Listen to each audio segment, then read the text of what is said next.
தமிழகம் எங்கும் max gold cash for your gold. Max gold நீங்க தங்க மட்டும் இல்லைங்க, பிளாட்டினம், டைமண்ட், சில்வர், ரூபினி எதை வேணாலும் விற்கலாம். உங்களுக்கான பணம் ரொக்கமா கையிலயோ இல்லைன்னா பேங்க் அக்கௌண்ட்லயோ உடனடியாக செலுத்திடுவாங்க. மார்க்கெட் மதிப்பை விட 100 ரூபாய் ஒரு கிராமுக்கு உங்களுக்கு கூடுதலா கிடைக்கும். தமிழ்நாடு முழுக்க டோர் ஸ்டெப் சர்வீஸும் இவங்க ப்ரொவைட் பண்றாங்க. உங்களுக்கு கோல்ட விற்கணும்னு அதுக்கு ஒரே ஒரு பெஸ்ட் பிளேஸ் மேக்ஸ் கோல்டு தான். கால் 04445454545. வணக்கம். Big topic with Karthik Mayakumar. தமிழக தேர்தல் அரசியல் கலை இதுக்கு முன்னாடி எவ்வளோ எலெக்ஷன்ஸை பார்த்துருக்கு. ஆனால் இப்போ நடக்க போகிற எலெக்ஷன் ரொம்ப யூனிக்கான ஒன்றா. விஜய் அவர்கள் களமிறங்கிருக்க எலெக்ஷன் வேறையா. இப்போ நடந்துட்டு இருக்க விஷயங்கள் இருக்கு, நீங்கள் எதிர்பார்க்காத பல விஷயம் நடந்துகிட்டு இருக்கு. இப்போவே எப்படின்னா இன்னும் தேர்தல் நெருக்கத்துக்கு போயிட்டா என்னென்ன நடக்க போதோ இதை பற்றி தான் முழுக்க பார்க்க போகிற நிகழ்ச்சிக்குள்ள போகலாம்.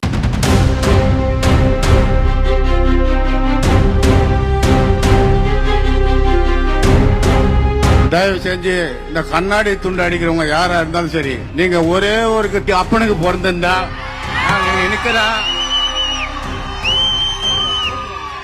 இந்த அதிமுக வேட்பாளர் அறிமுக கூட்டம் நம்ம திருப்பூர்ல நடந்துச்சு.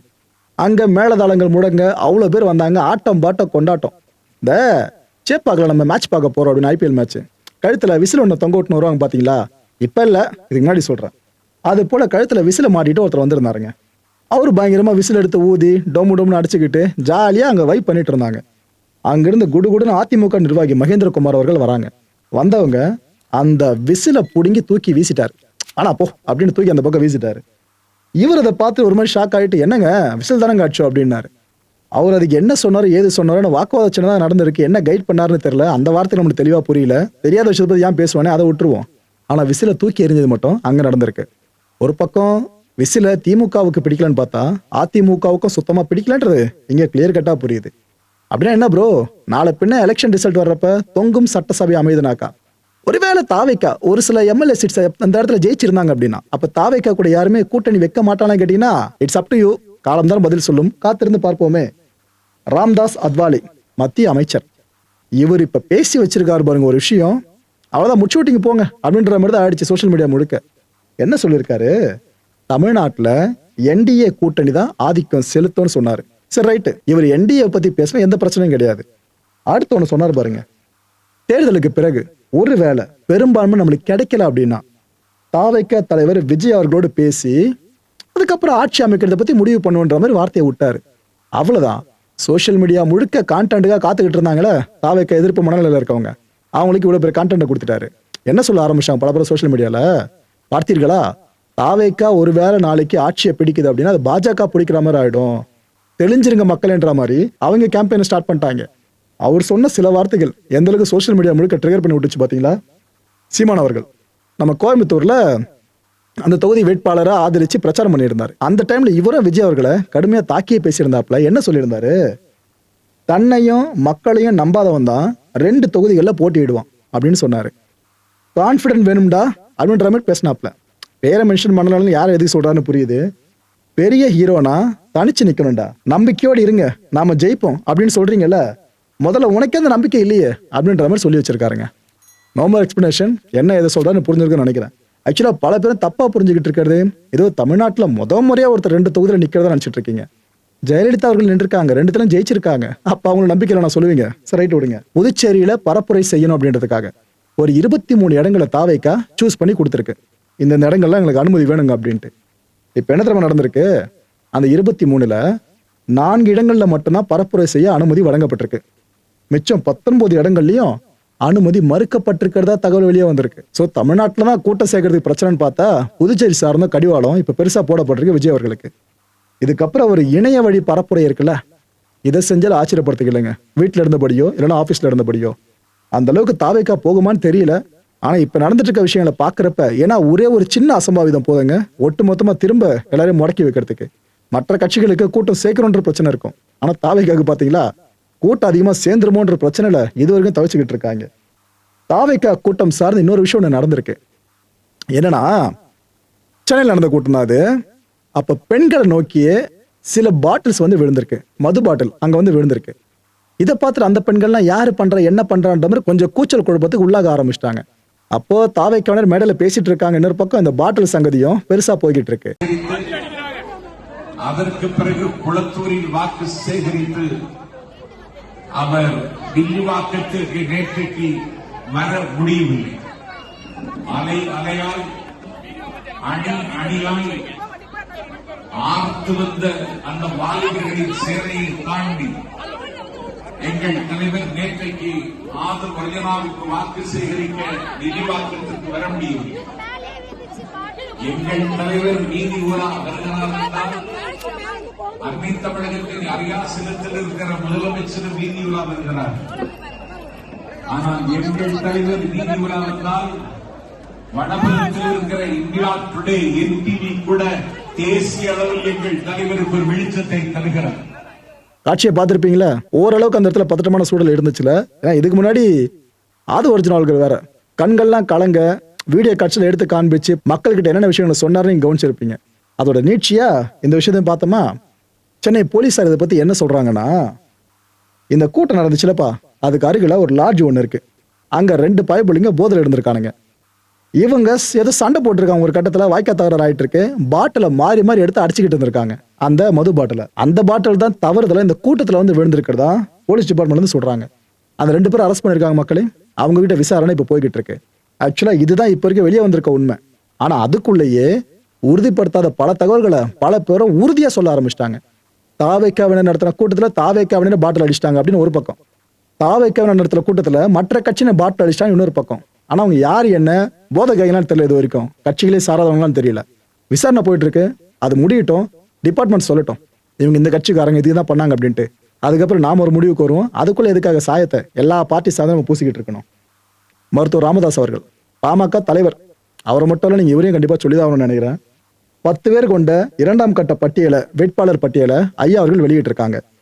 இதுல தருமபுரி தொகுதியில சரவணன் அவர்கள் வேட்பாளராக களமிறங்குவார்னு அறிவிச்சிருக்காரு. மாவட்ட செயலாளருங்க, அவர் களமிறங்குறதா சொல்லியிருக்காரு. எதுக்காக இந்த தொகுதியை மட்டும் ஸ்பெசிஃபை பண்ணி சொல்றேன்னா, அன்புமணி ராமதாஸ் அவர்களோட மனைவி இருக்காங்களே, சௌமியா அன்புமணி அவர்கள், அதான் ராமதாஸ் ஐயா அவர்களோட மருமகள். இவங்க களம் காண்ற தொகுதி அதுதான். மருமகளை எதிர்த்து மாமனாரே வேட்பாளரை இங்க அனௌன்ஸ் பண்ணியிருக்காருங்க. இந்த அளவுக்கு போயிட்டு இருக்கு பாத்தீங்களா அரசியல் களம் இங்க. இன்னொரு பக்கம் அன்புமணி அவர்கள் என்ன தெரியுமா பண்ணியிருக்காங்க, 45 தலைப்புகளை கொண்ட தேர்தல் வாக்குறுதிகளை அறிவிச்சிருக்காரு. அதுவும் ஒரு விஷயத்த சொல்றாரு ஸ்பெசிபிக்கா. ஏங்க, இது வரைக்கும் நாம வெளியிட்டு இருக்க தேர்தல் அறிக்கைகள் இருக்குல்ல, இதைத்தாங்க மற்ற கட்சிகள் எடுத்து காப்பி அடிச்சு அப்படியே வெளியிட்டு இருக்காங்க. தேர்தல் அறிக்கை வந்து நம்ம தாங்கன்ற மாதிரி அவர் சொல்லியிருக்காரு. தேர்தல் வாக்குறுதினா மக்களை ஏமாத்துறதா இருக்கக்கூடாது, சாத்தியமானதை சொல்லணும். நான் எப்பவுமே அதைத்தான் சொல்லுவேன்னு அவர் ஒரு பக்கம் தேர்தல் வாக்குறுதி சார்ந்த விஷயத்த அறிவிச்சுட்டு இருக்காரு. நிறைய பேர் மனசுல இருக்க ஒரு குழப்பம், ஒரு கேள்வின்னு வச்சுக்கலாம், இந்த எலெக்ஷன்ல அண்ணாமலை அவர்கள் போட்டி போடுவாரா இல்லையான்னு சொல்லிட்டு. ஏன்னா பல பேர் பல யூகங்கள் எடுக்கிறாங்களே, கட்சிக்குள்ள இவருக்கு ஏதோ மனக்கசப்பு ஏற்பட்டிருக்கிறதா ஒரு பக்கம். இன்னொரு பக்கம் தலைவரா இருந்த இவர் எதுக்காக சடனா அங்கிருந்து டிராப் ஆகணும் அந்த பொசிஷன்ல இருந்து, எங்கேயோ இடிக்குதுன்ற மாதிரி பல பேர் பல வகையில பேச ஆரம்பிச்சாங்க. இதுக்கு மத்தியில ஒரு தகவல் வெளியாச்சு. இந்த பாஜக வேட்பாளர்கள் போட்டியிட போற தொகுதிகள் இருக்குல்ல, இதை சார்ந்து ஒரு தொகுதிக்கு 3 வேட்பாளர்கள் அப்படின்னு சொல்லிட்டு இந்த வேட்பாளர் தேர்வு பட்டியல் இருக்குல்ல, இத மாநில பாஜக தலைமை உருவாக்கிட்டாங்க. உருவாக்குனவங்க தலைமைக்கு அமைச்சிருக்காங்க, தேசிய பாஜக அமைச்சிருக்காங்க. அங்க ஒரு கமிட்டி இருக்குங்க, பார்லிமெண்டரி கமிட்டி மாதிரி. அவங்க ஃபுல்லா அதை அனலைஸ் பண்ணி, ஓகே இந்த 3 பேர்ல இவரு இந்த தொகுதிக்கு கரெக்டா இருப்பார்னு வேட்பாளரை ஃபைனலைஸ் பண்ணுவாங்க. அந்த ப்ராசஸ் பிகின் ஆகும். ஆக்சுவலா அதுல அண்ணாமலை அவர்கள் பேர் இருக்கிறதா சொல்லப்பட்டுச்சு. இதை பத்தி தான் செய்தியாளர்கள் பாஜக மாநில தலைவர் நயனார் அவர்கள் கிட்ட கேட்டாங்க. என்னங்க, அண்ணாமலை அவர்கள் எந்த தொகுதியில போட்டி போட வாய்ப்பு இருக்கு, ஃபைனலைஸ் ஆயிடுவார்ன்ற மாதிரி கேட்டாங்க. அப்ப நயனார் என்ன சொன்னது, அதெல்லாம் எப்படிங்க இங்க ஓப்பனா சொல்ல முடியும், தலைமை முடிவு பண்றது, அவங்க முடிவு பண்ணிட்டு அதுக்கப்புறம் என்னன்றதை பார்த்து அறிவிக்க தானே போறோம் அப்படின்னு அவர் சொல்லியிருக்காரு. சோ இந்த கியூரியாசிட்டி இப்ப பல பேருக்கு எழ ஆரம்பிச்சிருக்கு. இறுதி வேட்பாளர் பட்டியல்ல பாஜக தலைமை முடிவெடுக்க போற இறுதி வேட்பாளர் பட்டியல்ல இவரோட பெயர் இருக்குமான்னு சொல்லிட்டு. இருக்குன்னா ஓகே, அப்படி இல்லைன்னா மேபி அண்ணாமலை அவர்கள் புதுக்கட்சி சார்ந்து ஏதோ முடிவுல இருக்காருன்றத நம்ம புரிஞ்சுக்கலாம் நம்புறேன். பாப்பா வெயிட் பண்ணி. மமதா பானர்ஜி அவர்கள், இவங்க இப்போ ஒரு மிகப்பெரிய குற்றச்சாட்டு சுமத்திருக்காங்க. ஏன்னா மேற்கு வங்கத்துல எலெக்ஷனுங்க நம்மளது மாதிரியே மேற்கு வங்கத்துல சட்டவிரோத வாக்காளர்கள் சேர்ப்பு நடந்துகிட்டு இருக்கிறதாவும், இத பாஜக தான் லீட் பண்ணுது அப்படின்ட்டு ஒரு பெரிய குற்றச்சாட்டு முன் வச்சிருக்காங்க. மக்களே, இது பாஜக சாதாரண தேர்தலெல்லாம் பார்க்கல. எப்படி தமிழ்நாட்டுல கால் ஒன்றியே ஆகணும்ன்ற ஒரு வேகத்துல இருக்காங்களோ, அதை விட ஒரு படி மேல அதிகமா வெஸ்ட் பெங்காலை பிடிச்சாகணும்னு இருக்காங்க. அப்பேற்பட்ட போர் இது. இந்த போருக்கு நடுவில் தான் இந்த வார்த்தைகளை சொல்லியிருக்காங்க மமதா பானர்ஜி அவர்கள். இவங்க எங்க மாநிலத்தையும் மதிக்கல, எங்க மாநில மக்களையும் பாஜக மதிக்கவே இல்லைன்ட்டு இவ்வளவு பெரிய குற்றச்சாட்டை மமதா அவர்கள் இங்க சுமத்திருக்காங்க. இன்னொரு பக்கம் அஸ்ஸாம்ல பாஜகவோட தேர்தல் அறிக்கை யாரா படிச்சு பாத்தீங்களா? 31 வாக்குறுதிகளை கொடுத்திருக்காங்க. நான் உங்களுக்கு இதை ஃபுல்லா சொல்றேன். இது என்ன சவுத்துல இருக்க வாக்குறுதிகள் மாதிரியே இருக்குன்னு மேபி உங்களுக்கு மனசுல சில தோணலாம். மகளிருக்கு 3000 ரூபாய் வழங்கப்படுமாங்க பாஜக ஆட்சி அமைஞ்சிருச்சுன்னா. 2 லட்சம் பேருக்கு வேலை வாய்ப்புகள் உருவாக்கப்படும்னு சொல்லியிருக்காங்க. சுய உதவி குழுக்கள் இருக்குல்ல, இது மூலமா பெண்களுக்கு 25,000 ரூபாய் வழங்கப்படும்னு சொல்றாங்க. பொது சிவில் சட்டம் இருக்குல்ல, இது அமலாகும்னு சொல்றாங்க. அடுத்து நம்ம லிஸ்ட்ல இல்லாத விஷயமா ஒரு மேட்ரு, மத மறுப்பு காதல்கள் இருக்குல்ல, இதுக்கு தடை விதிக்க ஆக்ஷன் எடுக்கப்படும்ன்ற மாதிரியும் அந்த அஷூரன்ஸை கொடுத்திருக்காங்க இந்த வாக்குறுதிகள் மூலமா. எங்கேயோ இதெல்லாம் கேட்ட மாதிரி இருக்குல்ல.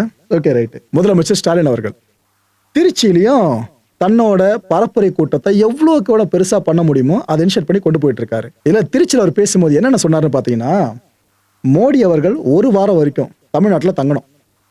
இங்க தங்கினாதான் தமிழ்நாட்டோட வளர்ச்சி இருக்குல்ல, அதை அவரால் பார்த்து புரிஞ்சுக்க முடியும். தமிழ்நாடு எப்படி தலை சிறந்த தமிழ்நாடா இருக்கு அப்படின்றத அவர் தெரிஞ்சுக்க முடியும்.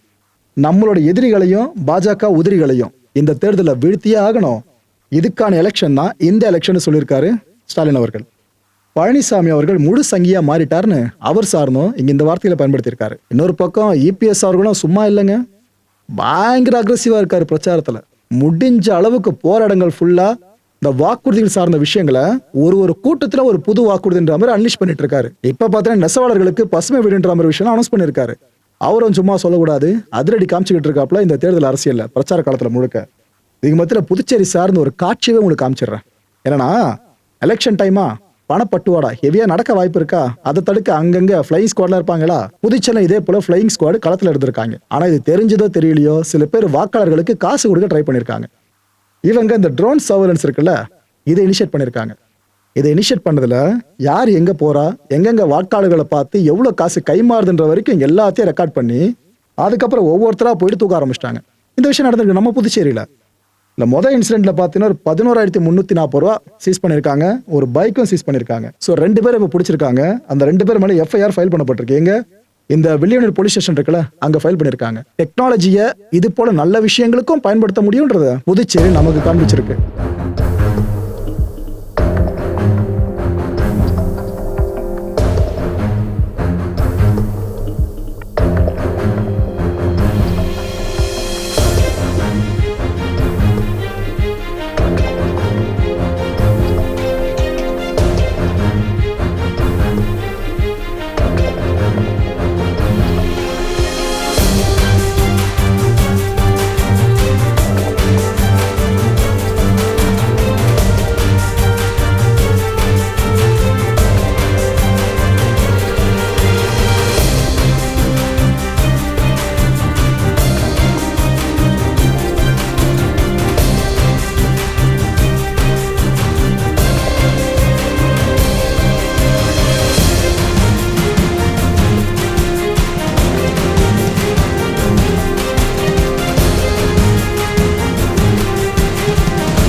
இந்த கான்ஃபிளிக்ட் பெருசா போயிட்டு இருக்குல்ல ஈரானை பேஸ் பண்ணி, இதோட விளைவு இப்ப இந்தியால கொஞ்சம் அதிகமாவே, கொஞ்சம் இல்ல அதிகமாக ஹிட் பண்ண ஆரம்பிச்சிருச்சு.